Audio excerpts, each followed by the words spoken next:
দেশ জুড়ে যখন গোরক্ষা নিয়ে রাজনৈতিক তরজা তুঙ্গে, ঠিক তখনই রাজস্থানের জয়সলমের থেকে সামনে এলো এক চরম অস্বস্তিকর ছবি। জয়সলমেরের একটি বিস্তীর্ণ এলাকায় প্রায় 500 গরুর মৃতদেহ যত্রতত্র ফেলে রাখা হয়েছে। খোলা আকাশের নিচে দিনের পর দিন পড়ে থেকে দেহগুলো পচতে শুরু করেছে। এলাকায় তীব্র দুর্গন্ধের পাশাপাশি মহামারী ছড়ানোর আশঙ্কা করছেন স্থানীয় বাসিন্দারা। এই চাঞ্চল্যকর ভিডিও প্রকাশ্যে আসতেই স্বভাবতই প্রশাসনের ভূমিকা নিয়ে প্রশ্ন উঠতে শুরু করেছে। যে গরুকে কেন্দ্র করে বিজেপির রাজনীতি, বাস্তবে তাদের ন্যূনতম মর্যাদার কথা কি ভাবে মোদী সরকার?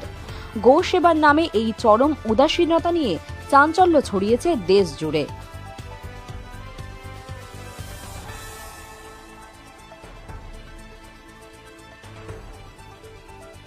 এই ভিডিওতে প্রকাশিত সমস্ত সংবাদ এবং তথ্য বিভিন্ন সূত্রের ওপর ভিত্তি করে পরিবেশন করা হয়েছে। আমাদের লক্ষ্য বস্তুনিষ্ঠ সংবাদ প্রচার করা। কোনো ঘটনার দ্বারা কাউকে ব্যক্তিগতভাবে আঘাত করা আমাদের উদ্দেশ্য নয়।